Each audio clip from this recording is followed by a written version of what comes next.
กายาบ้ากาฟินกาเหล้ากาอาวุธสารพัดอย่างเจ้าหน้าที่ต้องเดือดร้อนกับคนบดีเจ้าบ้านเจ้าเมืองก็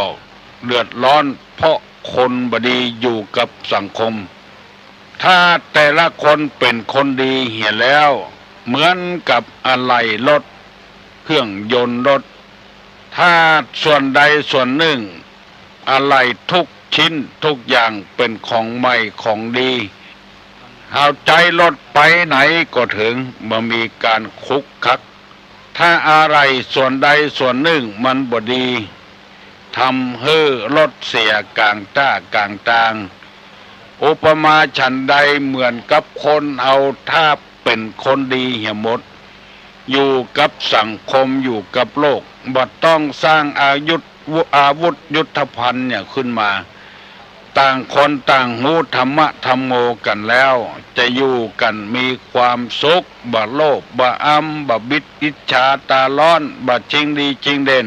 บ่อาฆาตพยาบาทซึ่งกันและกันเป็นต้นวันนี้ตุลุงจะได้นำเอากรรมโบราณกรรมบักเก่าที่มีพ่อออกท่านได้แนะนำมาว่าหน้าไว้หลังหลอกหมายความว่าจะใดแนะนำมาได้หลายวันแล้วตุลุงกำลังนำเรื่องนิวรณ์ห้ามาเสนอถ้าเราจะเอาหน้าไว้หลังหลอกมาอธิบายมันจะเป็นการกั้นนิวรณ์ห้าไป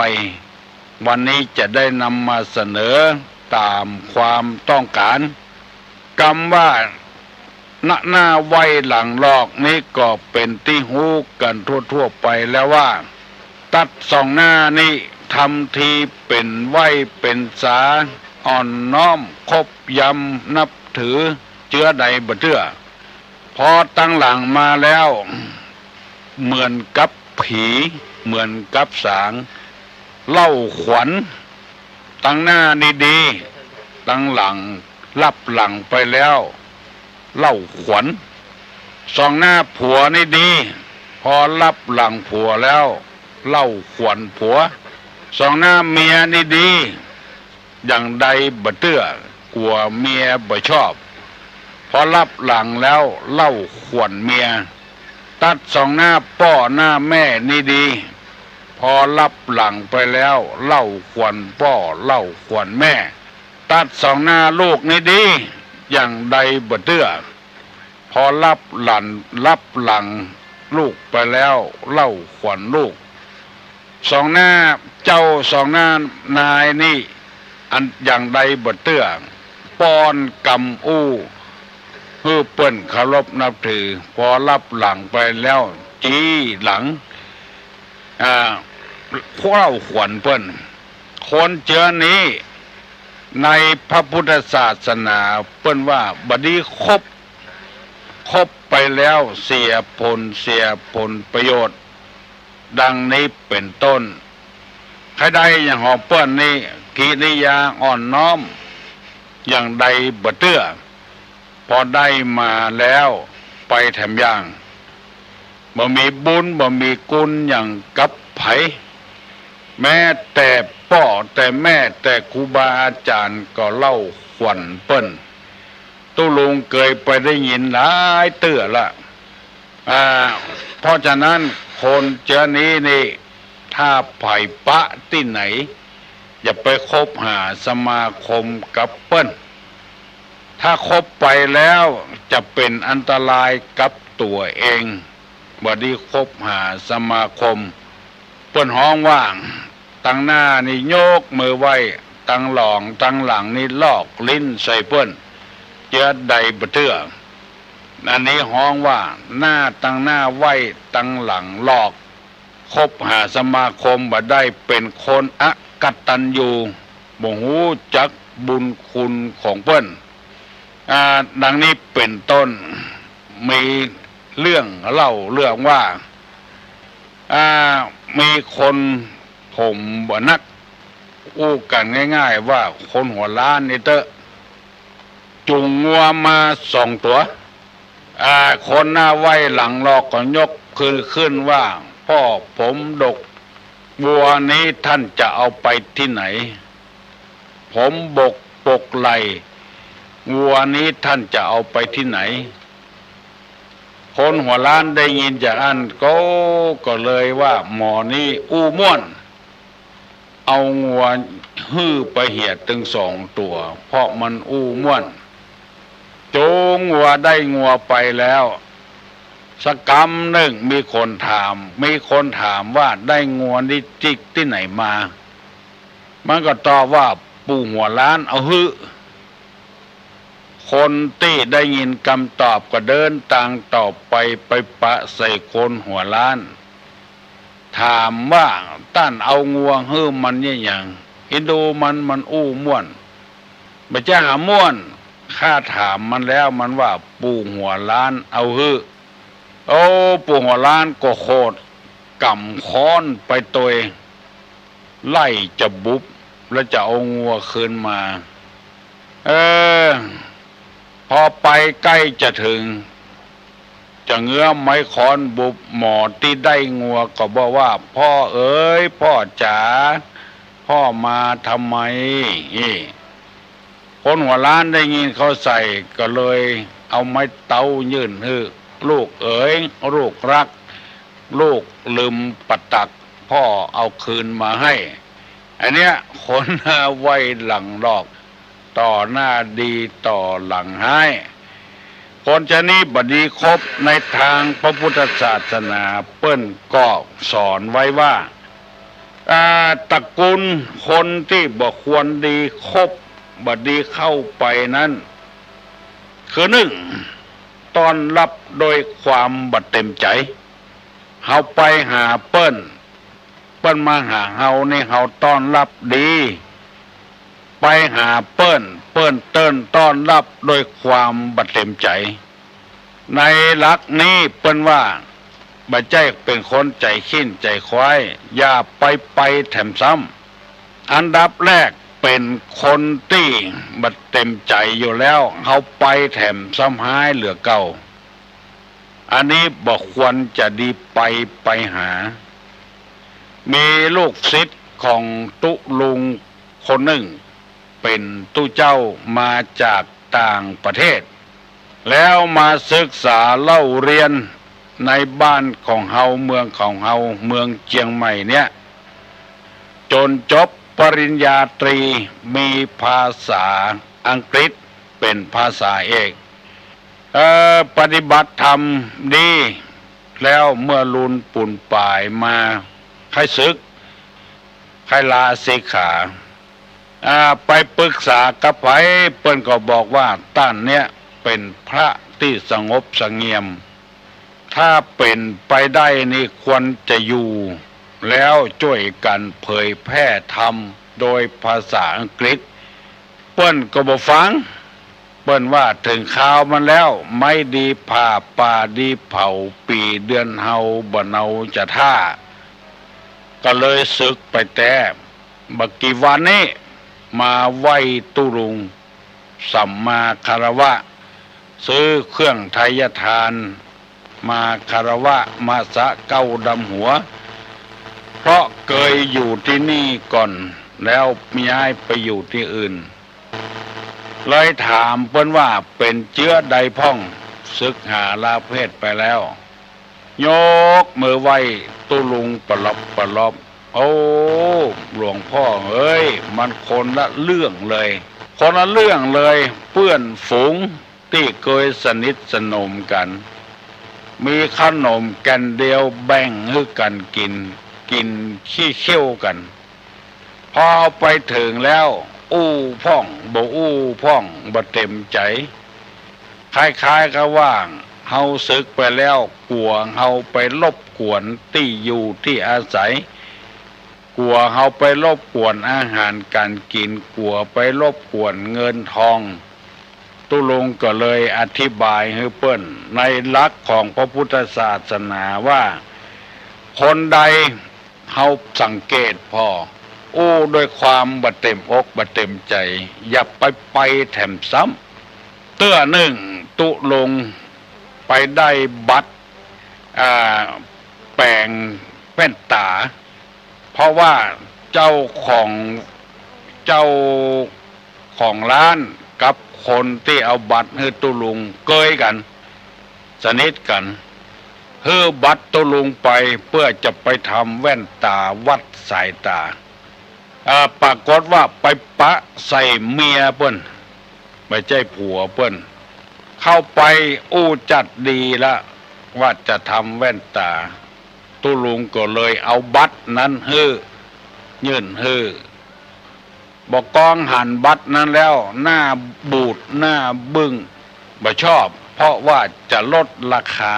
ตุลุงก็เลยเปี่ยบัตรนั้นมาให้แซบไปวัดสายตาที่อื่น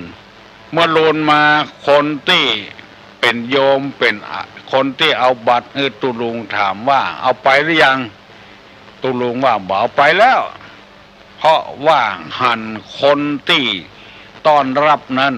หน้าบูดหน้าบึ้งหัวจะได้กำไห้น้อยเฮาบอกไปรบกวนเพิ่นแล้วตั้งหั่นมาบ่าเข้าไปแถมซ้ำอันนี้เป็นต้นสังเกตไว้เนอะพี่น้องทั้งหลายเปิ้นเฮือด้วยความเต็มใจกาบ่เต็มใจกาต้อนรับด้วยความบ่เต็มอกเต็มใจเฮาตึงหู้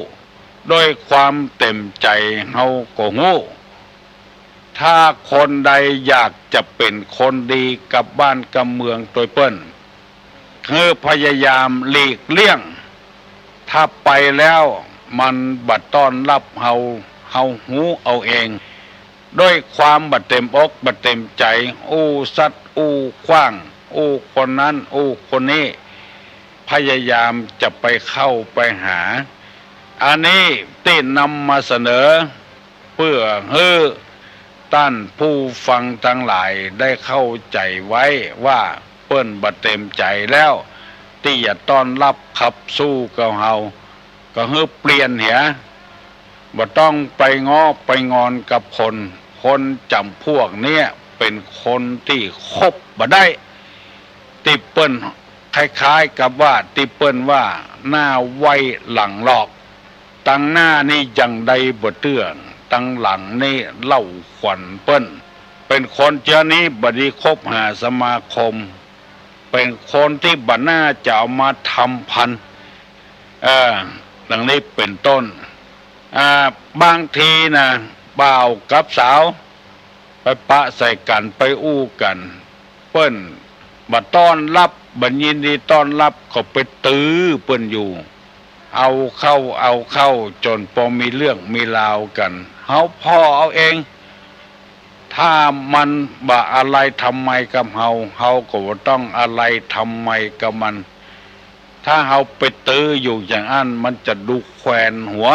มันจะเล่าหัวเฮาพอตะคิดตะกายพอเรื่องพอราวกันอันนี้พูดถึงว่าคนเอาธรรมดา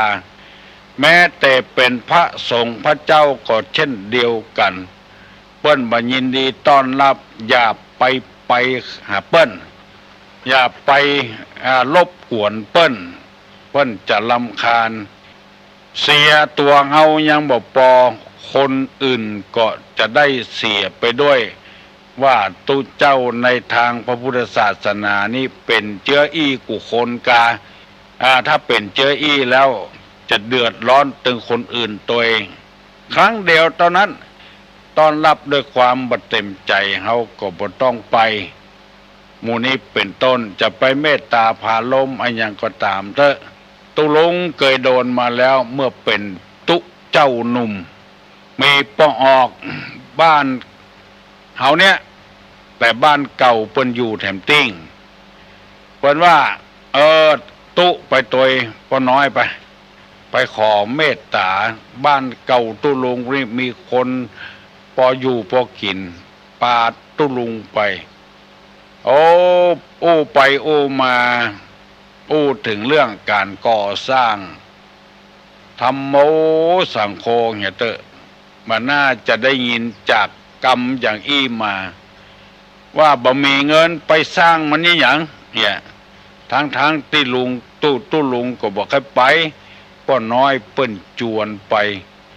ตั้งแต่หันมาตู้ลุงตึงบอกไปขอห้องไผ่ทำซ้ำจะขอก็คือคนอื่นขอถ้าเขาขอแล้วได้ยังแควนน้อย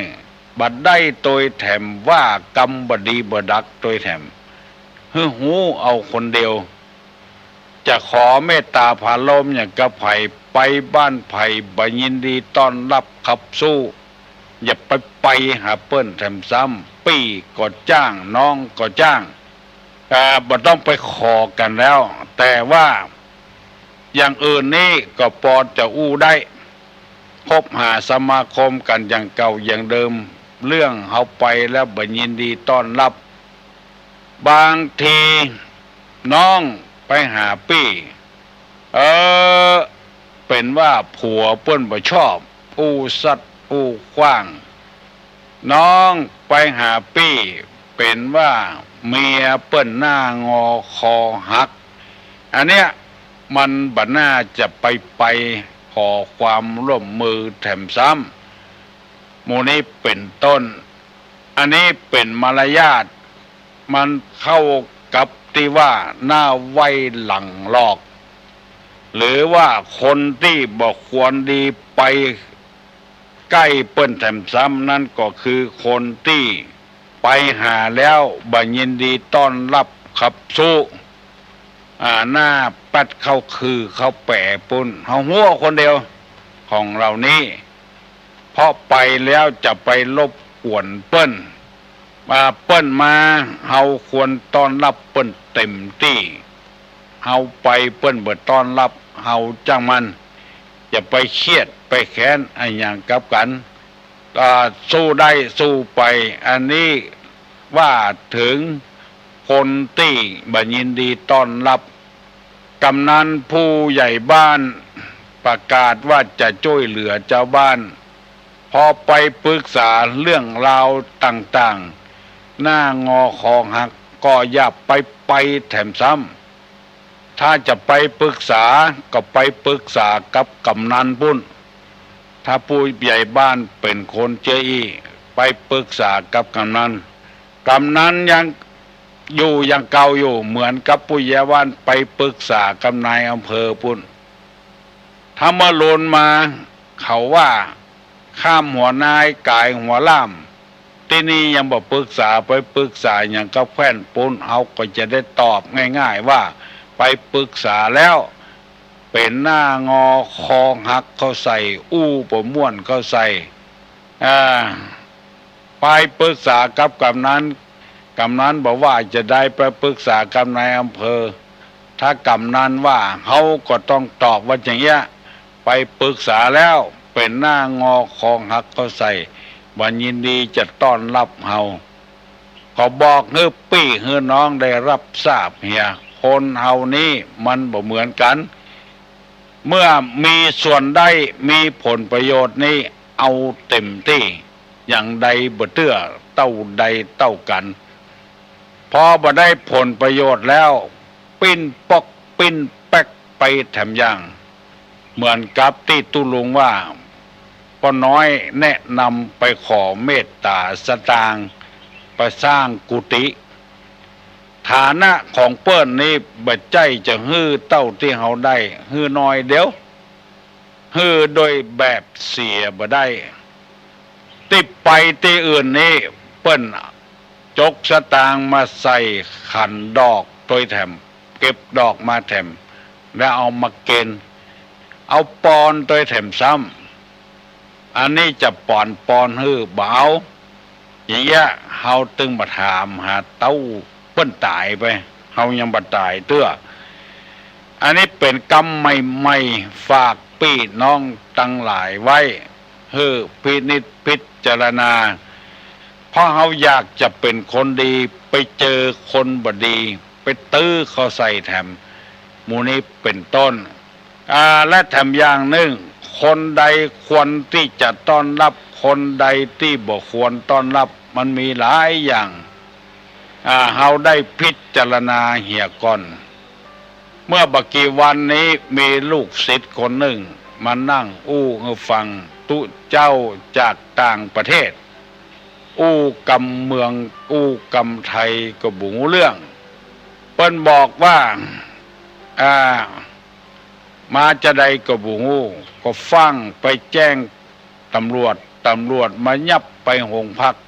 ปรากฏว่ามีลูกน้องของเจ๊คนเนี้ยไปบอกเจ๊คนนี้ก็ฟังมาหาตุเจ้าที่สถานีตำรวจถามได้ใจความว่ามาจากเมืองจีนอยากจะมาเที่ยวเมืองไทยเฮาก็อู้เพิ่นว่าบัดใจแต้กะตุเจ้าแต้กะตุเจ้าแต้แล้วเพิ่นว่าเวลานี้ยังบ่จำพรรษาเพิ่นก็ว่าโอ้เพิ่นให้จะมามีพรรษาพรรเสอหยังกะถามได้ใจความว่าเขาก็บ่ได้กินยังบ่พอสตางค์ที่จะปิกเมืองจีนบ่กุ้มยังแถมตาอันตะอีบาทเจ้คนนั้นก็เลยจกฮื้อเปิ้นว่าหัวหน้าค่อยมาแถมเลยใส่หัวมนลุกใส่หัวมนแก๊สบ่มาแถมซ้ำอันนี้ก็ไปแถมอย่างเมื่อหันเหตุการณ์ที่มันบ่ชอบมาพากลก็ต้องไปเปิ้งตำรวจเปิ้งปะอาศัยกับเปิ้นตระกูลที่บ่ควรจะเข้าไปหาบ่ควรคบหาสมาคมเนี่ยตึงหมดกันมี9ข้อตัวกันวันนี้ตุลุงนำมาเสนอข้อเดียวคือข้อที่1ต้อนรับด้วยความบัดเต็มใจเขาตึงหูคนเดียวอันนี้อย่าไปหาแต่ซ้ำหนทางขึ้นภูเขาบ่ใจมีหนทางเดียวก้อยพยายามไปถ้ามาบ่ชอบมาพากลนั้นอันนี้เอาบอกว่ามาขอเฮือไปแล้วเตื้อ1เตื้อที่2มาแถมะเตื้อที่3มาแถมะอย่างเงี้ยมันบ่ชอบมาพากลแล้วเอาของเฮาไปเงี้ยอย่างบ่ฮู้หมู่นี้ก็ควรพิจารณาเอาเองเด้อสงเคราะห์กับบ่สงเคราะห์กะอันนี้เอาอู้สำหรับคนที่ต้องการความดีไปหาเปิ้นและเปิ้นบัดยินดีต้อนรับด้วยความบัดเต็มอกบัดเต็มใจก็พยายามหลีกเลี่ยงจะไปหลายตัวเปิ้นจะจังหัวประเดี๋ยวนี้ได้นำกรรมมาเสนอกรรมว่าหน้าไว้หลังหลอกกับว่าตระกูลผู้บ่ควรดีคบหาสมาคมตระกูลผู้เบิดดีไปอย่าไป6 โมงเกิงป่ายแล้วขอโทษเนอะท่านผู้ฟังที่โทรมาตะกี้กำลังอู้อยู่โทรมาแถมเตอะฮัลโหลลูกดื้อไม่สาครับ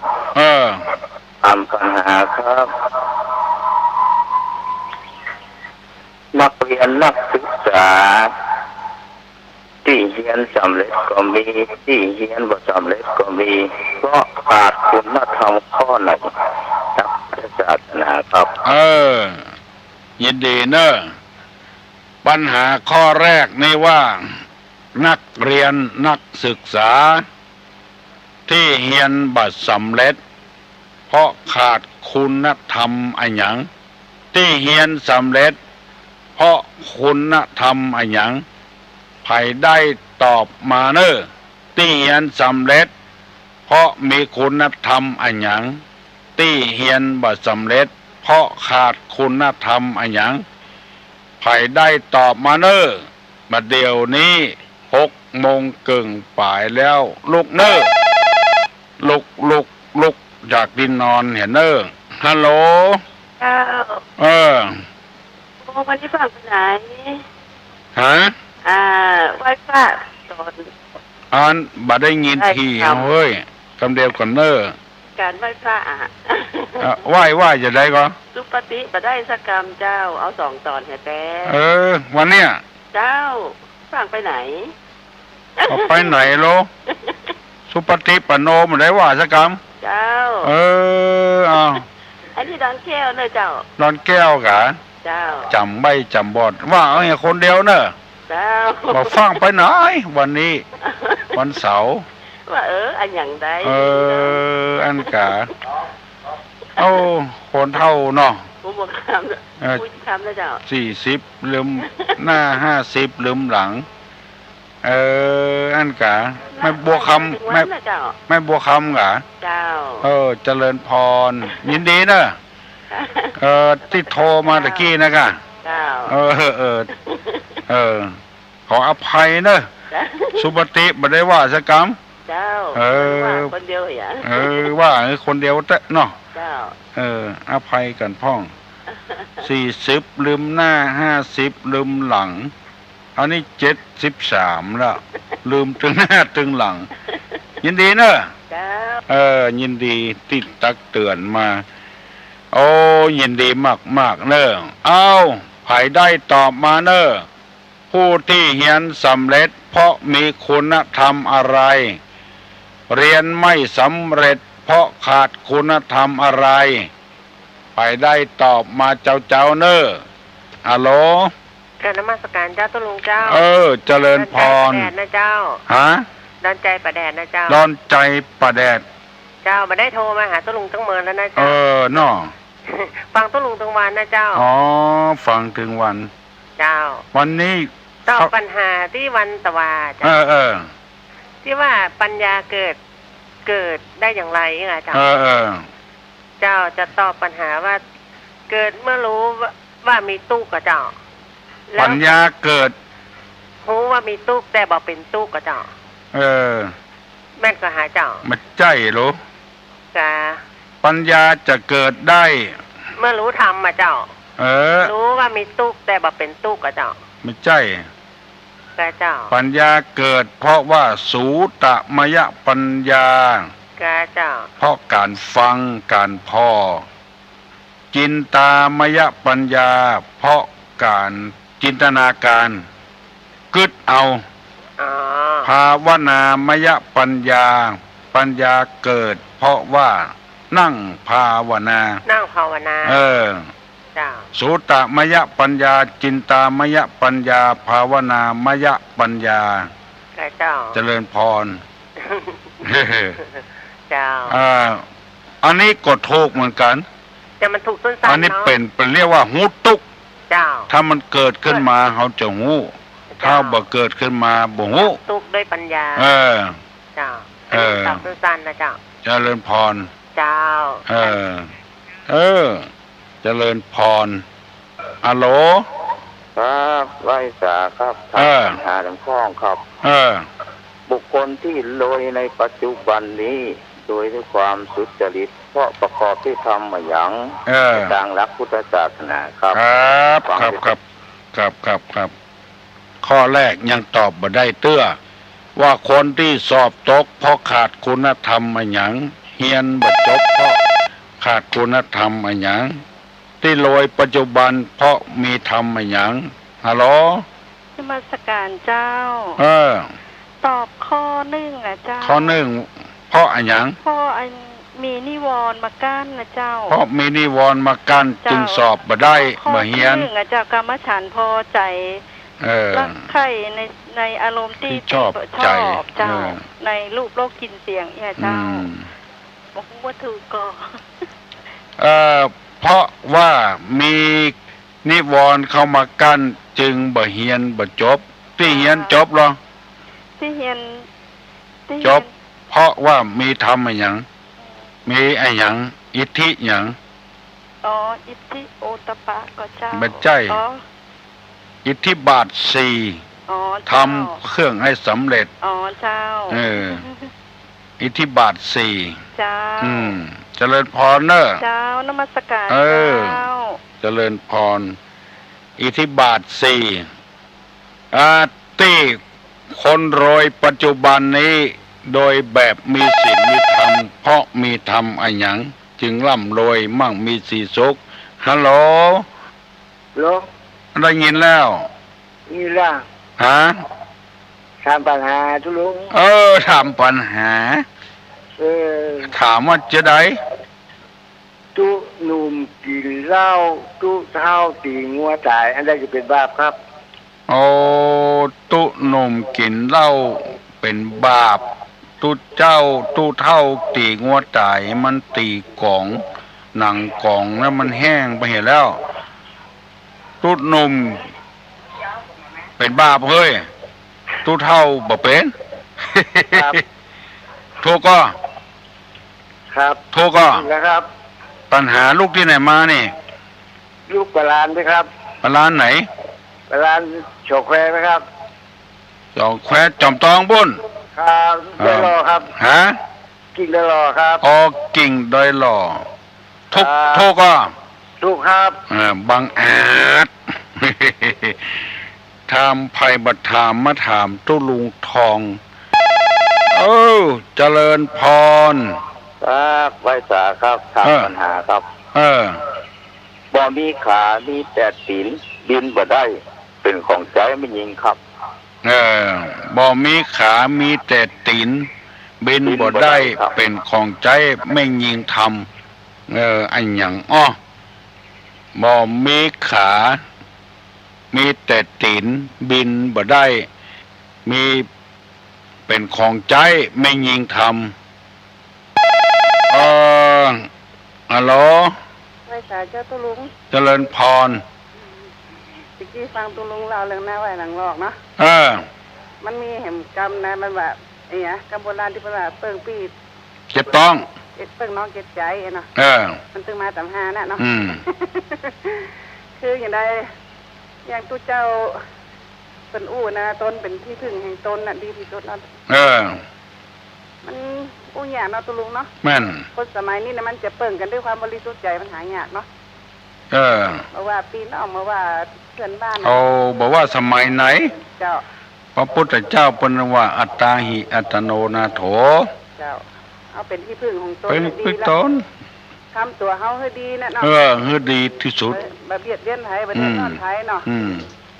มีฐานะยังได้ก็อยู่กันไปอันเจอกันที่เจอกันหาทำให้มันดีขึ้นแล้วเนาะไปสร้างความเดือดร้อนให้ไทยนะเนาะเจ้าตุลุงสบายดีเจ้าสบายดีเฮ้ยเจ้าตุลุงหายเจ็บหายป่วยจากโรคภัยไข้เจ็บทั้งปวงเนอะสาธุเจ้าแรงดีนะเจ้าบ้านทวีโชคเจ้าทวีโชคเจ้าที่ไปหาตุลุงมาเข้าผัดตาเจ้าบ้านทวีโชคเนาะยินดีเนอะเจ้าเขาตุลุงแข็งแรงดีนะเจ้าเอาทำคำสอนใต้ศาสนาไว้เป็นที่เปิ้งนักคนเฮาจะได้สำนึกตัวบ่ได้เปิ้งคนอื่นนักเท่าใดฮัลโหลการนมัสการเจ้าร้อยประคงฮะแค่ถามน้อยถามมาเลยถามว่าเวลาเขาไปใส่บาตรวันศีลเนี่ยแล้วเขาบ่ได้เอาปอนใส่บาตรเสร็จแล้วจะเป็นได้ของเจ้ามาเป็นหยังมาเป็นหยังเนอะก็ว่าบัดนี้ได้มาคิดธุระจำเป็นมาหยาดน้ำที่บ้านเหียเนอะถ้าตันก็หยาดน้ำที่บ้านเหียเจ้าการว่าการเจ้ามาเป็นหยังดีกูยังไปใส่บาตรตัวฮับปอนตัวก็ดีบ่ได้ฮับเฮาฟังก็ดีฮัลโหลนมัสการครับตุลุงครับจะถามปัญหาครับตุลุงร้องเพลงหมดแล้วครับร้องเพลงครับตุเจ้าปุตเตศวันนั้นกลุ่มหนุ่มสาวคนว่าจะไปสนับสนุนมาเนอะจะไปเดียวครับปัญหาห้องเพลงอย่างเพลงอย่างที่ตุลุงจังฮ้องนะครับได้กูเพลงเพลงร้องมาเพลงครับไปเอาตัวเจ้าผิดวินัยผิดศีลหัวมันน้อยเดียวครับเอาหัวมันน้อยเดียวอันอย่างกึดบ่ได้บอกเพลงมาจะฮ้องให้ฟังเพลงสุรพลครับผ้าผ่อนเม็ดไม่กี่สตางค์ทำไมน้องนางขี้เหนียวจังเลยพอแล้วครับเล่าไทยไปคนฮ้องครับสุรพลมาได้ถามตุลุงครับใครตอบก็ได้ครับเล่นจอบกันไหนเอา เสียเนื้อเสียตัวหมดฮะ ล่าอย่างแถมมีแต่อีแล้วครับฮะมีแต่อีแล้วครับยินดีเนอะครับที่จุตุลุงห้องเพลงนะครับไผ่เป็นคนห้องไผ่เป็นคนห้องไผ่ได้ตอบมาเนอะเจ้าของเปิ้นกำลังฟังอยู่ฮัลโหลรอคิวตั้งเมื่อเดี๋ยวจะลงว่าสัตว์ฟังวิทยุไปด้วยเพื่อจะตอบปัญหาอันของฝังหม่วงตั้งข้อหนึ่งมาแล้วมันได้ตอบประจำโทรศัพท์มันถึงไม่ยอมเข้าเลยข้อหนึ่งปีบรรเย็นต่อไปนั่นรายละเอียดมันฉันทางวิยะอิสาวิมังสาเนาะอิทธิบาท4เนาะนะ4ข้อครบเลยถ้ามีใครตอบได้คงเป็นข้อนี้นะข้อต่อมานี่คงจะเป็นอุอากษะคาถาอุทานะสัมปทาอารักขาสัมปทากัลยาณมิตรตาสมัชชีวิตาข้อที่ว่ามีตินยังนบินได้อย่างเนาะนี่โอ้โหทุกเจ้าไปกุมเข้าไปบินทบาทบ่มีปีกแล้วบินได้บินทบาท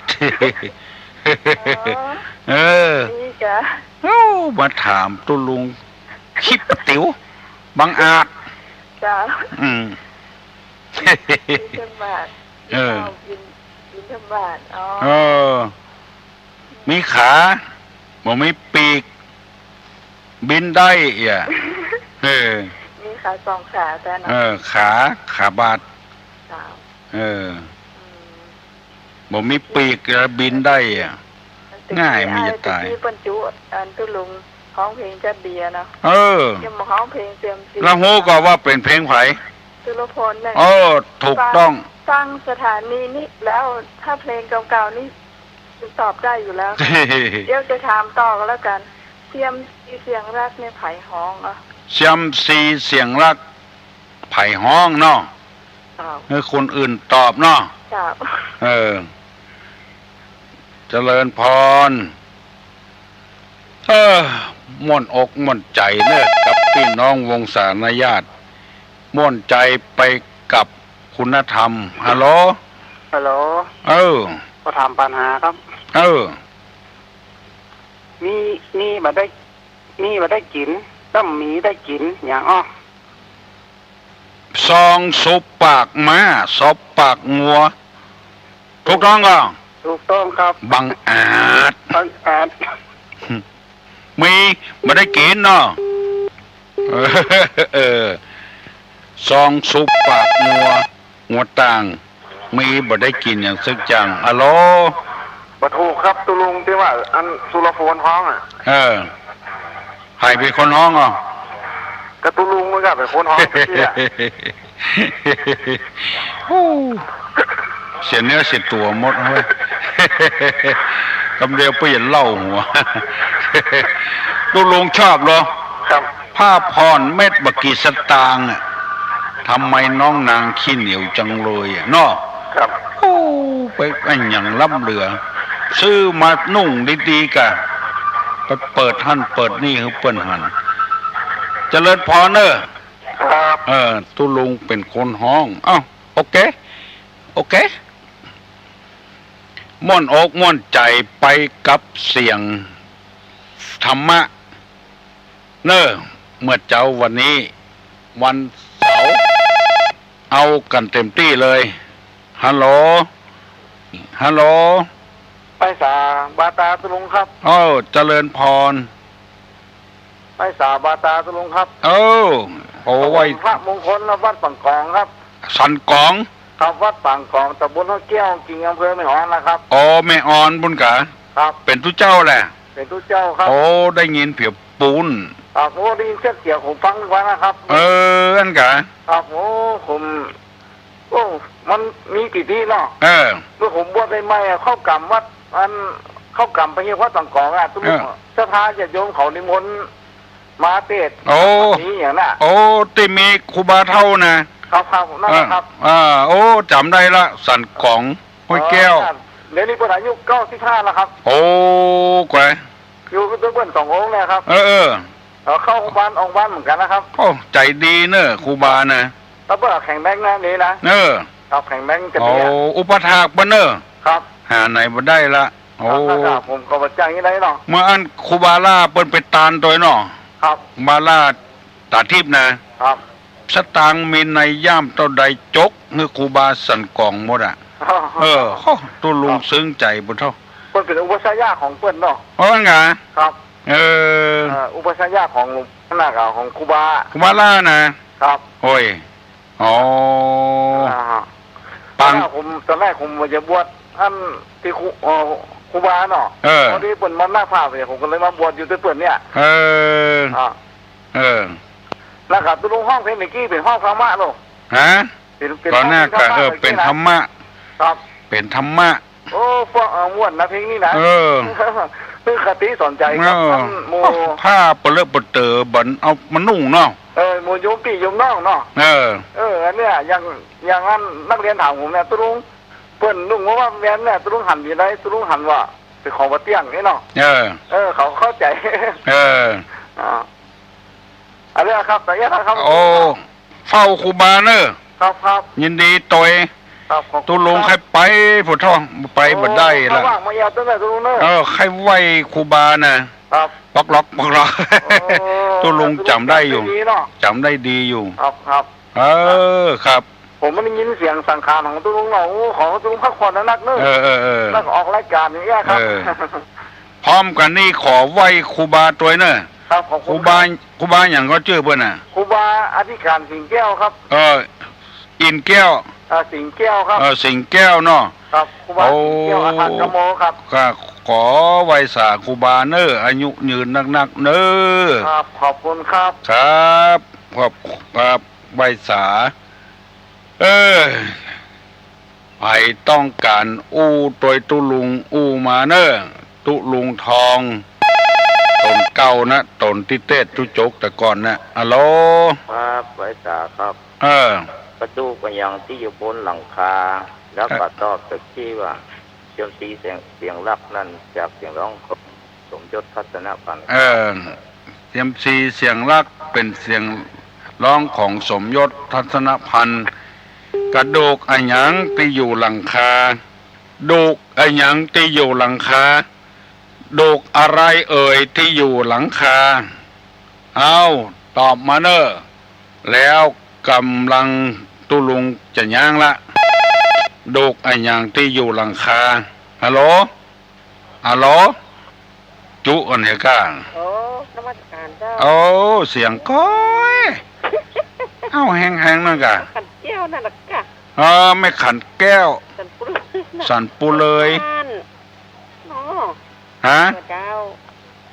ดุกก้านไงดุกก้านเปิ้นเอาไผ่คาเนาะกินมันได้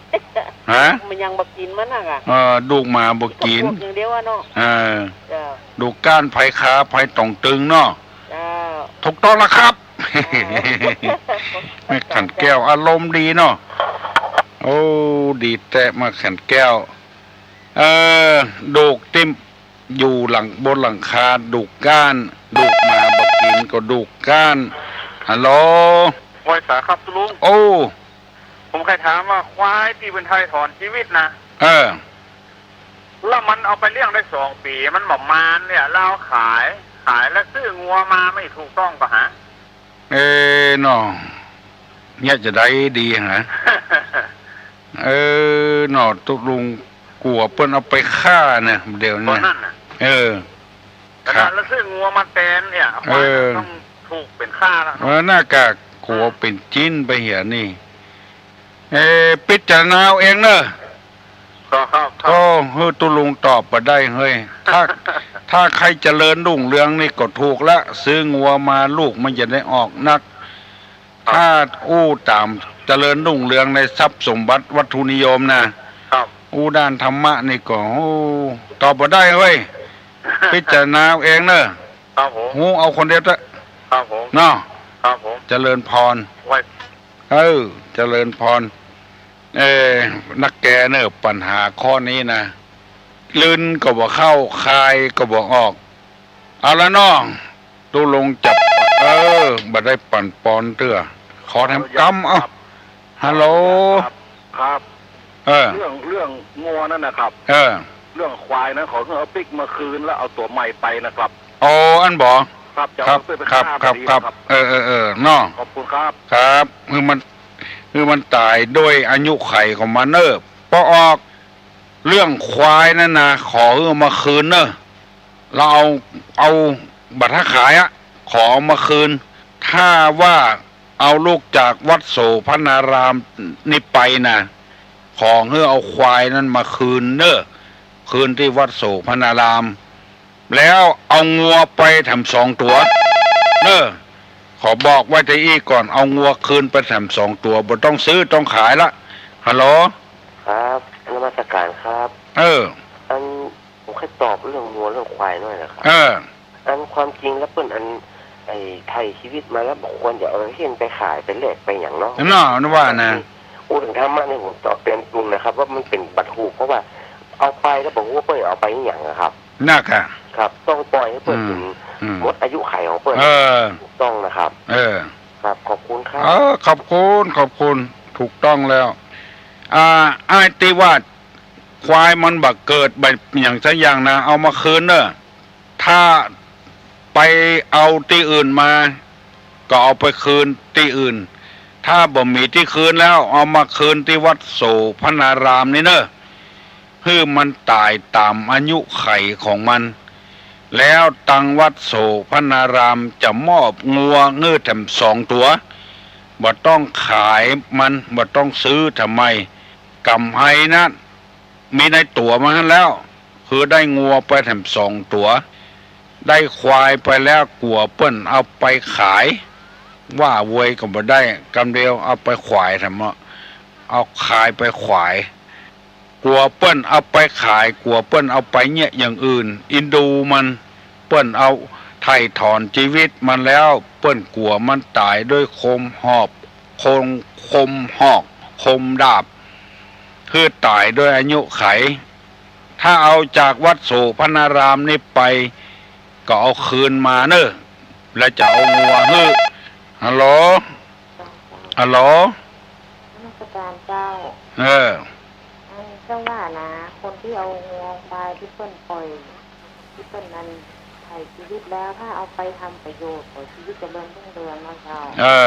แต่ถ้าเอาไปขายเอาไปฆ่าเอาไปอย่างนี้ชีวิตคงจะบดีเนาะเจ้าด้วยคมหอกคมดาบนั่นคงจะเป็นกรรมของเปิ้นที่เปิ้นจะต้องรับต่อไปก็ว่าอย่างไรเนาะเขาแบบที่ว่าเปิ้นมาเจาะที่เปิ้นชอบขายงัวขายไทยหน้าเลี้ยงเปิ้นมาจนแทบจะเสียเนาะแก่หมดแรงเปิ้นก็เอาไปขายไปฆ่านะมันก็ว่าขาดความกตัญญูก็ว่าน่าจะเป็นอย่างนี้เนาะมันคงจะเป็นกฎแห่งกรรมมันจะว่าคนที่เปิ้นที่จะทำอันนี้ก็คงจะต้องเจรนาว่าตัวเองทำอย่างแล้วก็จะได้ทำอย่างต่อไปนะเจ้าเอาการนั้นเจริญพรแล้วเนาะเข้าใจแล้วเนาะถ้าว่าไปเอาที่อื่นมาลองไปถามเอาไปคืนที่อื่นถ้าคืนบ่ได้เปิ้นบ่ฮื้อคืนก็เอามาที่วัดโสพนารามนี่แล้วตุลุงมูลนิธิบุญญาภรณ์โครงการไถ่ถอนชีวิตสัตว์จะมอบงัวฮื้อไปเลี้ยงพอออกที่ว่าจะเอาควายไปขายนะไม่จะเอาควายไปขายจะเอาควายไปขายแล้วซื้องัวนะบัดท่าเนี้ยเอามาคืนถ้าบ่มีที่คืนเอามาคืนที่วัดโสพนารามโครงการไถ่ถอนชีวิตสัตว์ของมูลนิธิบุญญาภรณ์แล้วจะมอบงัวให้ไปเลี้ยงเอาปูก็ได้เอาแม่ก็ได้ปูถึง2แม่ถึง2ก็ได้ขอเอามาคืนให้กำเนิดขอนินดีที่บอกข่าวมาไผกับอกกับใจเกี่ยวกับเอางัวเอาควายไปเลี้ยงแล้วมีปัญหาบอกให้ตุลุง